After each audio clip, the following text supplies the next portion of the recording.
지난 한 해 제가 말씀을 여러분들과 함께 나누었던 그런 내용들을 쭉 생각을 해보니까 교리적인 내용들이 굉장히 많았어요. 그래서 올해 한 해는 조금 우리 생활과 조금 더 가까운 그런 내용으로 말씀을 좀 나누면 좋겠다. 그리고 좀 더 쉽게 이렇게 말씀을 나누려고 그렇게 준비를 하고 있습니다. 하나님에 관한 것과 우리의 삶에 관한 것, 이 두 가지는 두 가지 같지만은 하나입니다. 어떤 면에서 그러냐면 하나님이라고 하는 목표를 향해서 우리가 움직여가는 거기 때문에 그 질문은 두 가지 형태를 갖고 있지만 하나의 모습을 갖는데 그 대표적인 게 사도행전에서 사도 바울의 경험에서 나옵니다. 다메섹으로 가던 길이었죠. 우리 여러분들 잘 아시는 내용인데 사도 바울의 인생에는 이게 굉장히 극적인 변화였어요. 이 변화를 굉장히 극적인 변화였기 때문에 사도 바울의 인생에서는 지울 수 없는 일이었고 그가 아마 많은 설교 중에 이 간증이 많이 나왔던 것 같아요. 그래서 사도행전에 보면 이 내용만 3번이 반복이 됩니다. 9장하고 22장하고 26장. 굉장히 중요한 기회가 있을 때마다 이 사건을 사도 바울은 언급을 하는 걸 우리가 볼 수 있습니다. 그러니까 그 내용을 보면 사도 바울이 다메섹으로 가는 도중에 큰 빛을 만납니다. 거기서 부활하신 주님을 만나고 주님께서 질문을 하십니다. 네가 왜 나를 핍박하느냐? 이때 사도 바울이 두 가지 질문을 하죠. 당신은 누굽니까? 주여 누시니까. 두 번째는 주여 내가 무엇을 해야 되겠습니까? 내가 뭐를 해야 되겠습니까? 이 두 가지 질문을 하게 됩니다. 당신은 누구십니까? 하는 질문하고 내가 뭐를 해야 되겠습니까? 이 질문. 연초를 시작하면서 저는 마음에 그런 생각이 많이 들었습니다. 올해 한 해 또 뭐를 해야 될 것인가? 나는 어떻게 살아야 될 것인가? 나는 무엇을 했으며 또 앞으로는 무엇을 할 것인가? 또 아마 여러분들도 같은 질문을 하겠다 생각을 합니다. 어떤 삶이 우리들 앞에는 기다리고 있으며 또 나는 어떻게 해야 될 것인가? 엊그제 한 선배님의 그 소식을 들었어요. 은퇴하시고 80대 중반이 되신 분인데 은퇴 생활이 그냥 뭐 어렵지 않게 굉장히 유복하신 분이었습니다. 사모님께서 이제 돌아가시고 그리고 혼자 계시는데 아마 최선의 선택을 하셨다 생각이 들어요. 주변에 있는 양로원으로 가셨다고 그래요. 그럼 여러 가지 제가 잘 아는 선배님이었기 때문에 여러 가지 환경이 가장 좋은 선택이었겠지 이렇게 생각을 하고 있습니다. 간혹씩 저도 마찬가지입니다. 제가 제 힘으로 뭔가 어떤 일을 하고 가족들을 돌보고 내가 도움이 될 수 있고 이럴 때는 문제가 없는데 내가 좀 스스로의 생활이 어렵다고 생각이 들거나 또는 배우자가 내 옆에 없거나 나이가 들어가면서 그 어느 시기에 우리는 그 때를 맞을 거 아니에요. 그렇죠? 그럼 우리는 어떻게 살 것이며 어떻게 할 것인가? 이런 많은 질문들을 하고 생각에 깊게 잠겼을 때는 어떤 날은 잠도 안 오고 어떻게 할 것인가? 식구들 걱정도 이제 생기고 이게 나이가 들어서 그런 것만은 아닙니다. 제가 선교사로 처음 가족들과 함께 아프리카에 내려갔을 때 첫날 저는 그런 마음이 들었었어요.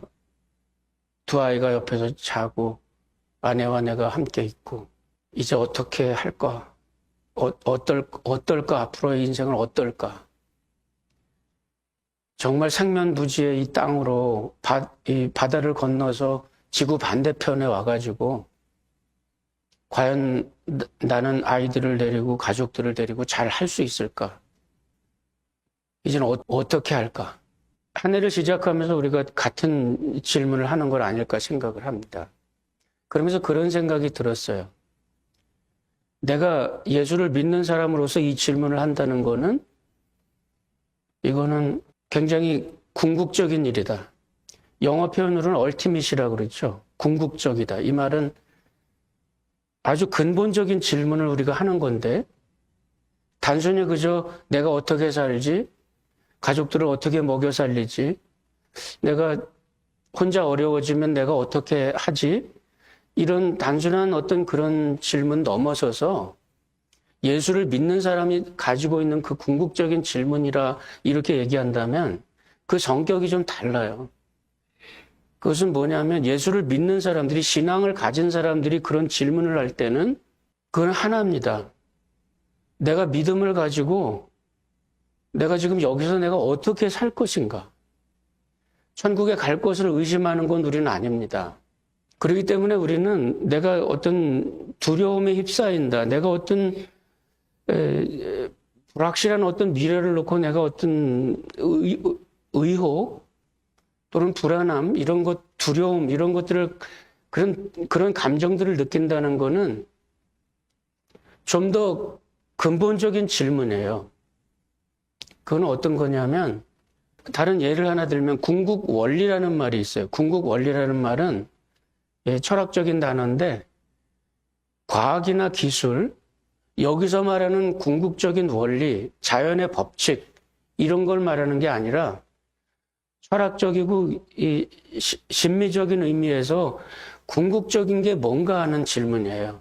예를 들자면 우리 아인슈타인 같은 경우는 굉장히 중요한 역학의 원리를 그가 발견했어요. 상대성 원리를 발견하고 또 그 후배들이 또 양자역학의 원리를 발견하고 이러면서 아인슈타인 이후에 모든 물리학자들이 그 시도를 지금도 하고 있어요. 스티븐 하킹 같은 경우도 마찬가지였고, 궁극적인 원리가 뭔가, 궁극적인 힘의 역학의 원리는 뭔가, 그거를 풀지는 못했어요, 아직도. 우리가 그걸 이용해서 살고는 있어요. 그렇지만 그 궁극적인 모든 역학을 하나로 묶는 그것이 뭔가 있을 것 같다고 추구는 하고 있는데 아직도 그거는 풀리지는 않고 있는데 뭐 언젠가는 풀릴 수 있으리라 생각은 합니다. 근데 그때 말하는 그 궁극적인 원리는 아니에요. 거기에 사로잡히면 까딱하면 스티븐 하킹처럼 그 어떤 법칙이 있는데 위대한 계획이라는 뜻입니다. 그게. 그 어떤 법칙이 있는데 그 법칙 말고는 아무것도 없다 이거예요. 그러면 무신론자가 됩니다. 그러니까 우리가 갖고 있는 질문은 그 어떤 궁극적인 원리, 자연 법칙이 아니라 모든 것을 뛰어넘는 어떤 철학적인 원리, 우리 예수를 믿는 사람들이 말을 한다면 신앙적인 원리예요. 그거는 하나님이죠. 하나님인데 아직도 우리가 갖고 있는 숙제는 그겁니다. 그 하나님을 내 삶에서 풀어내기 위해서 내가 어떤 고민을 하고 있는가? 과학적인 원리라고 그런다면 그저 공식 하나로 표현할 수 있겠죠. 그러면 얼마나 좋겠어요. 그런데 하나님이라고 하는 그 원리를 찾아가는, 그 인격적인 존재를 찾아가는 그 길에 있어서 우리는 모두 다 답이 없어요. 오늘 주어진 시간에 내가 그거를 풀어내야 됩니다.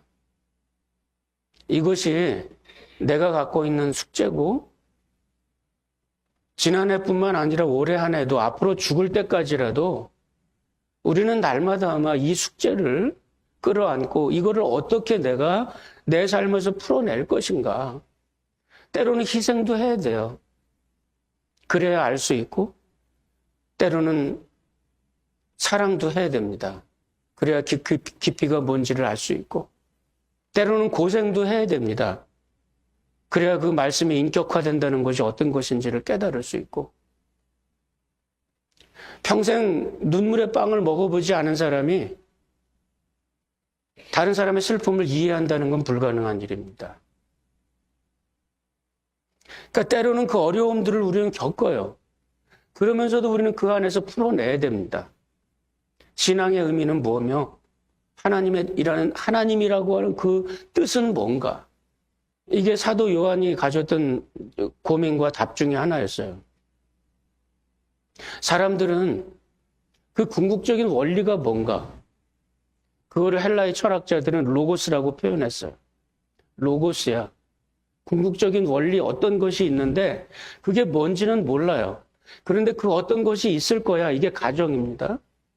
철학적인 가정을 놓고 그러면 그거는 뭘까? 이거를 가지고 종교적인 시도들을 하죠. 묵상을 하고 메디테이션을 하고 명상을 하고 그것을 찾으면 그게 결국은 궁극적인 어떤 거야.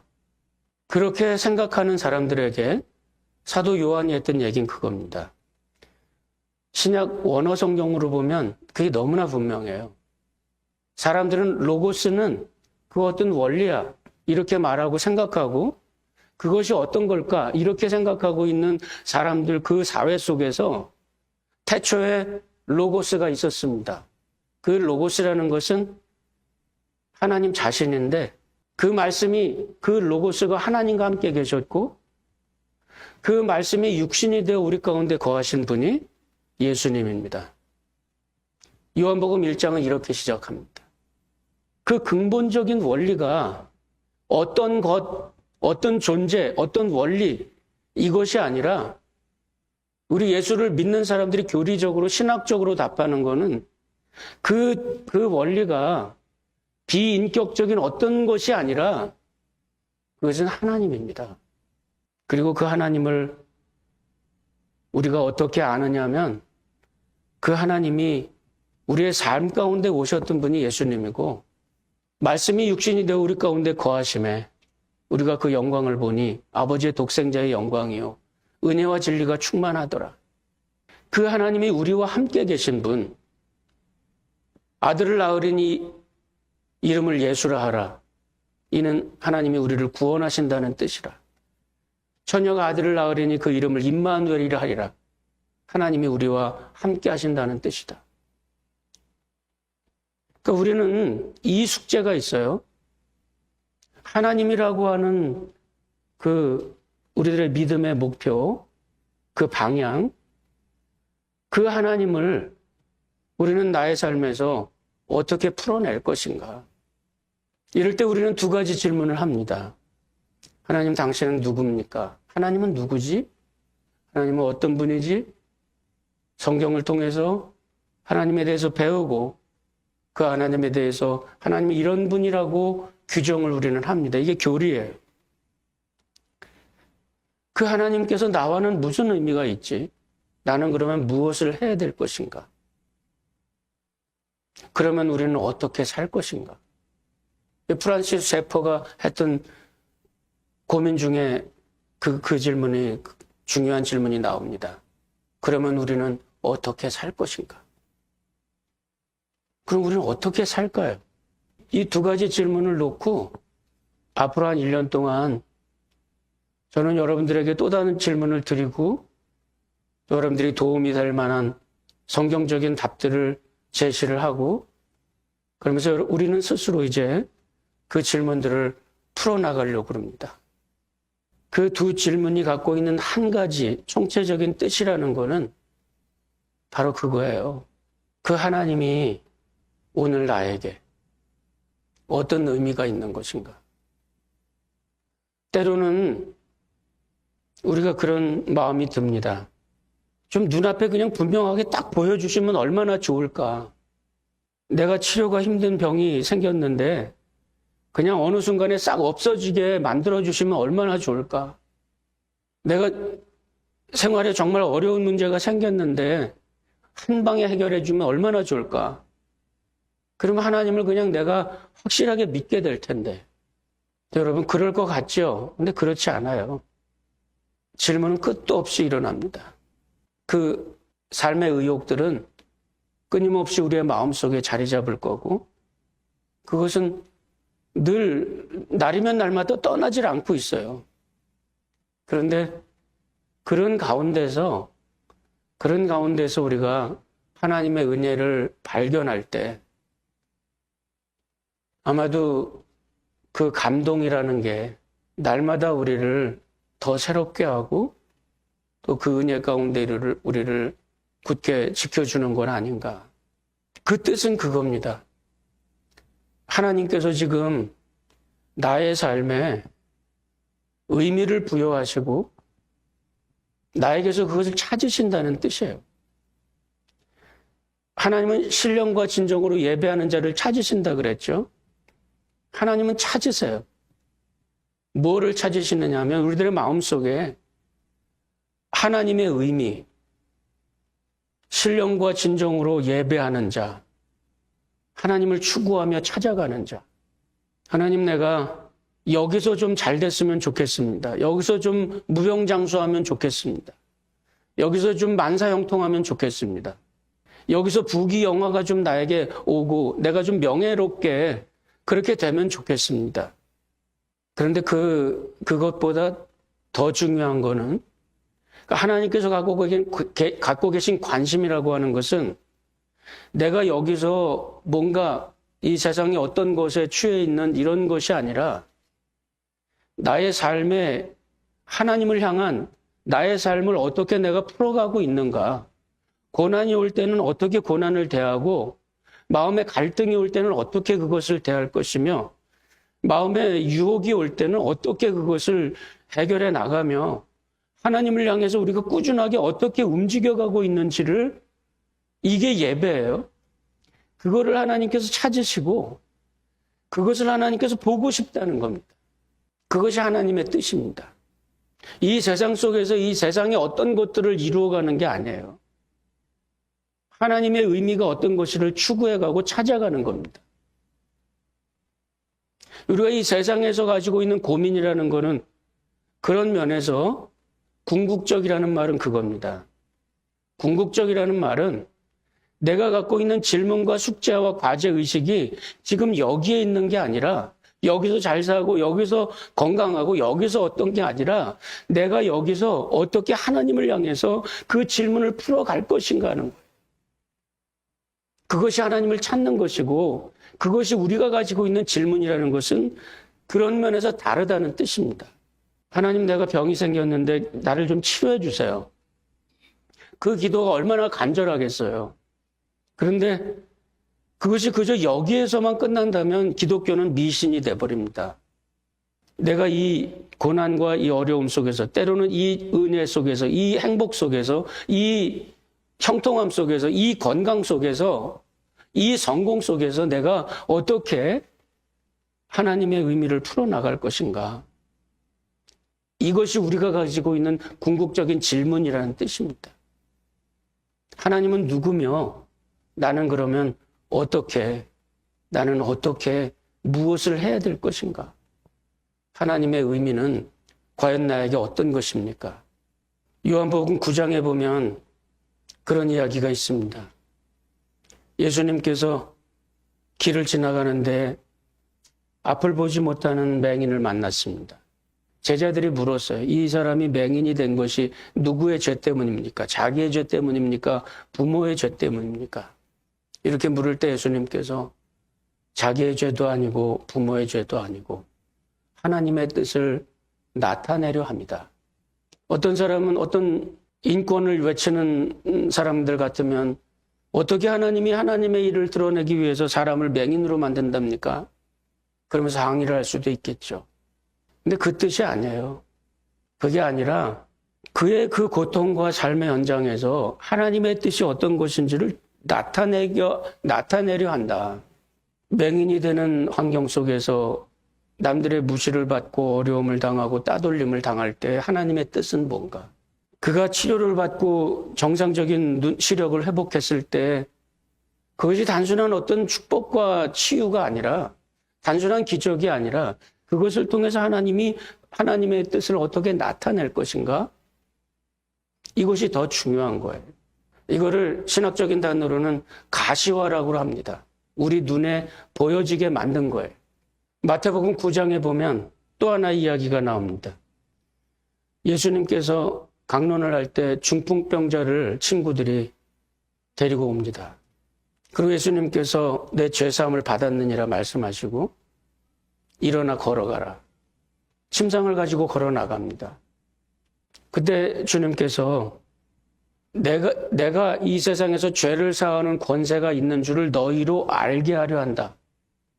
그 사람이 중풍병상에서 일어났던 것, 그 기적이 중요한 게 아니라 그거를 통해서 하나님은 하나님을 알게 하려고 하세요. 이런 일들을 통해서, 일련의 일들을 통해서 보여주는 게 있습니다. 뭐냐면 하나님께서 하나님의 뜻을 우리들에게 알게 하시려고, 하나님의 뜻을 우리들에게 나타내게 하시려고. 그 의미는 우리 모두에게 있어요. 어려움이 있고 병이 있고 갈등이 있고 의심이 우리들 속에 생겨날 때 한 방에 그걸 좀 어떻게 해결해가지고, 그래서 뭘 어떻게 좀 해주면 내가 하나님을 확실히 좀 믿겠는데, 그런데 그것이 아니라 거기서 하나님께서 갖고 계신 의미라는 거는 하나님의 뜻을 알게 하려 하시고 하나님의 뜻을 나타내려고 하시고, 그것이 때로는 좋은 일일 수도 있고 좋지 않은 일일 수도 있습니다. 건강할 때 하나님께 감사할 수도 있고, 마음에 몸에 병이 찾아왔을 때 하나님에 대해서 원망할 수도 있고, 사업이 힘들 때 또는 삶의 어려움이 찾아왔을 때, 어떤 관계의 어려움이 왔을 때, 때로는 우리의 마음속에 원망도 일어나고 때로는 감사도 일어납니다. 그럴 때마다 하나님께서 우리들에게 주시려고 하는 하나님의 뜻, 하나님의 계시라고 하는 것은 그 일을 통해서 하나님은 하나님을 나타내고 싶어 하세요. 그리고 그것을 하나님의 은혜 가운데 우리가 풀어내야 됩니다. 내가 발견해야 돼요.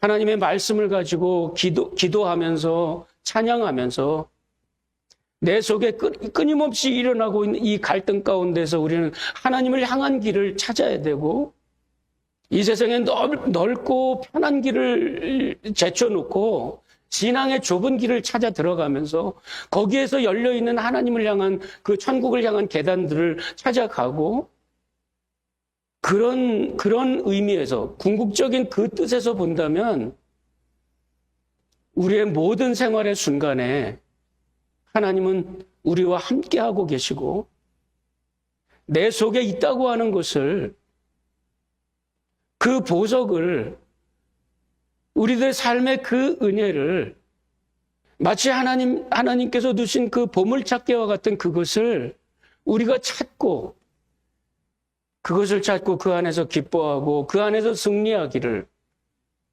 그것을 하나님께서 간절히 원하시고 그것을 바라시는 거죠. 어떤 시인이 그런 말을 했습니다. 자, 2월이 왔는데 생각에 잠긴 이마 위로 다시 봄날의 햇살은 내려왔는데, 귓불 에워싸던 겨울바람 소리를 떨치고 일어나 이제 나는 무엇을 할 것인가?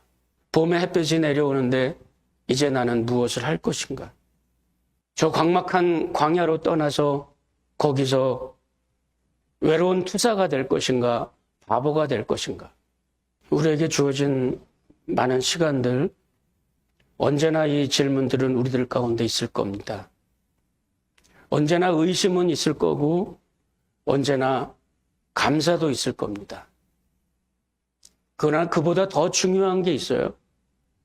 많은 실패와 승리 또는 행복과 슬픔, 그 많은 것들보다 더 중요한 것은 저 끝에 그 모든 질문을 뛰어넘어서 거기에 존재하시는 궁극적인 응답, 하나님이에요. 그 하나님을 찾아가는 한 걸음 한 걸음, 한 계단 한 계단, 그 은혜를 찾아가는, 제가 말씀 속에서 인생의 성공이라 표현한다면 그것을 의미하는 걸 겁니다. 앞으로 제가 어떤 삶에서 우리가 위로를 찾아야 됩니다. 그렇다면 그런 면에서 우리들의 삶에서 하나님의 흔적들을 찾아가는 것이 될 겁니다. 그 유명한 지미 카터 대통령의 어록에 그런 말이 있어요. 나는 누구나 인생에서 성공할 수 있다고 믿습니다. 어떤 재능을 타고났느냐, 어떤 환경에서 살고 있느냐, 그런 문제는 중요하지 않습니다. 부와 재산, 권력과 명예는 성공의 척도가 될 수는 없습니다. 진리와 정의, 겸손과 봉사, 긍휼과 용서, 사랑에 대한 하나님의 기준에 우리가 이르렀다면 그 사람은 비로소 인생에서 성공한 것입니다. 목표를 주시하면서 이제 우리들 인생의 성공을 향해서 달려가려고 그러는데, 우리 기독교인들이 말하는 성공이라는 것은 결코 이 세상에서 세상 사람들이 말하는 출세나 돈을 많이 벌거나 부자가 되거나 이런 것을 의미하는 것은 아닙니다. 우리 인생 속에서 얼만큼 하나님의 일들을 이루어 갔는지 이것을 우리가 잘 해나갈 수 있으면 그러면 성공한 겁니다. 그것을 성경은 그것을 성공이라 표현하고, 하나님은 그 성공에 대해서 면류관을, 보상을 주시려고 준비하신다는 겁니다. 우리가 모두 다 찾는 건 있을 겁니다. 원하는 게 있을 겁니다. 신년 덕뒤에 우리가 원하는 축복이 있을 겁니다. 보통 사람들이 말하는 만복이 있을 겁니다.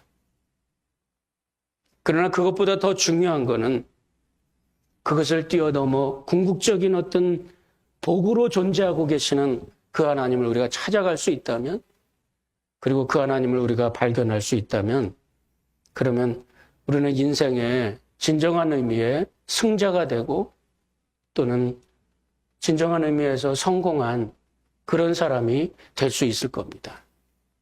지금 우리 주변에 어떤 환경적인 것을 놓고 자신을 평가하거나 또는 우리 삶의 모습에 어떤 척도를, 세상적인 것을 가지고 들이댈 필요는 없습니다. 저도 마찬가지예요. 저도 때로는 잠이 안 와요. 나는 잘 살았나? 결실은 뭔가? 때로는 실망합니다. 때로는 절망합니다. 절망하기까지 해요. 이게 뭐지? 이러려고 내가 살았나? 그러나 바로 그 다음 순간에 찾아오는 게 바로 이 질문입니다. 궁극적인 것, 그것은 찾았나? 그렇죠. 하나님에 대한 것은 지금도 나는 ing에 ongoing, 지금도 그 프로세스 가운데 있어요. 적어도 하나님이라고 한다면 그러면 실패한 것은 아니겠죠. 저 바라옵기는 여러분들에게도 이런 확신이 있고, 그런 면에서 또 우리에게 주어진 새로운 시간들이 정말 하나님을 향해서 승리가 있고 성공이 있고, 그래서 하나님을 더 찬양하고, 그래서 하나님을 더 소망하고 꿈꿀 수 있는 그런 새로운 시간들이 될 수 있기를 간절히 바랍니다. 기도하십시다.